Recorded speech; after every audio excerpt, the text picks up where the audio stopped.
Country delight గురించి తెలిసింది. IIM, ఐఐటిలో చదువుకున్న వాళ్ళు ఈ కంపెనీ నడుపుతున్నారు.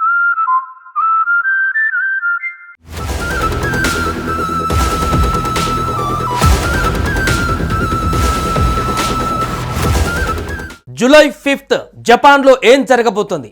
మరో 2 రోజుల్లో పెను విపత్తు ఎదుర్కోబోతుందా? 2011 కంటే దారుణమైనటువంటి సునామీ ప్రళయం జపాన్ను ఇప్పుడు తీవ్ర కలవరపెడుతుందా? అక్కడ ఏం జరగబోతుంది? జపాన్ వాసులు తీవ్ర భయాందోళనకు గురి కావడానికి గల కారణాలేంటి?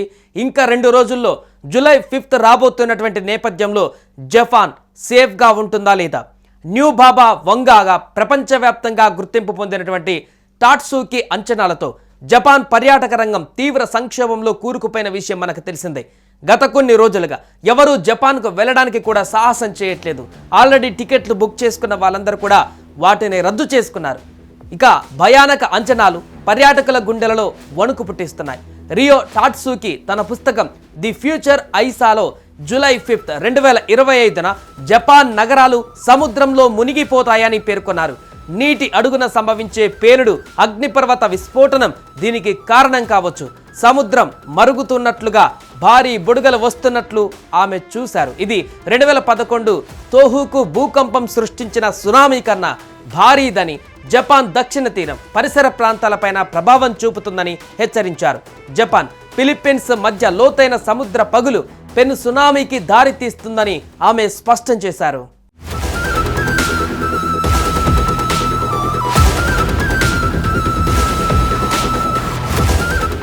రియో టాట్సూకి 1999లో గీసిన చిత్రకథ ద ఫ్యూచర్ ఐసాలో ఓ పెను ఉపద్రవం గురించి ఊహించింది.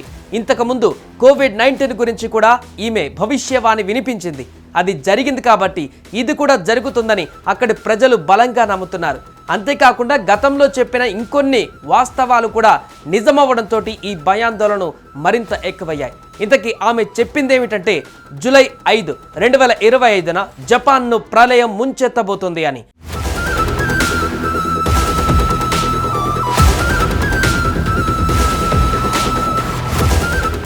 2022లో పునర్ముద్రించబడిన ద ఫ్యూచర్ ఐసా కంప్లీట్ ఎడిషన్లో జూలై 5, 2025న జపాన్కు భారీ ఉపద్రవం సంభవించబోతుందని ఒక లైన్ ఆ పుస్తకంలో రాసింది. భారీ భూకంపం కారణంగా పెను సునామీ జపాన్పై విరుచుకుపడుతుందని ఆమె తన భవిష్యవాణిలో చెప్పింది. ఇంతకుముందు కోవిడ్-19 గురించి 2011లో తోహుకు జపాన్లో సంభవించిన భారీ భూకంపం, సునామీ గురించి కూడా టాట్సూకి అంచనా వేసేసింది. మరో 17 రోజులలో జరగబోతున్నట్లుగా చెప్పబడుతున్నటువంటి గతంలో ఈ విపత్తులకు సంబంధించి తాజాగా 2 రోజుల్లో ఈ సమయం ఉన్నటువంటి సందర్భంలో ఆమె వివరించిన దాని ప్రకారం జపాన్, ఫిలిప్పీన్స్ మధ్యన సముద్రం అడుగు భాగంలో ఓ భారీ చీలిక ఏర్పడి పెను భూకంపానికి, సునామీకి దారితీస్తుందని, దాని అలలు 2011 సునామీ అలలు అంటే 130 అడుగుల కంటే ఎత్తు 3 రెట్లు పెద్దవిగా వస్తాయని ఆమె అంచనా వేసింది.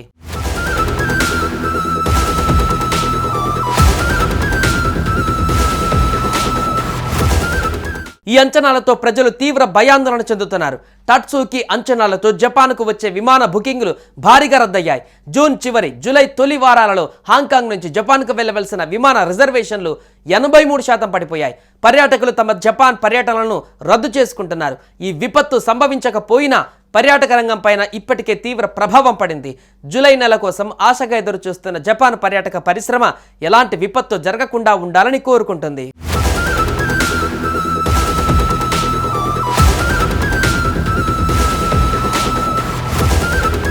సుమన్ టీవీలో మీ పర్సనల్ అండ్ బిజినెస్ ప్రమోషన్స్ కోసం కింది నెంబర్కి కాంటాక్ట్ చేయండి.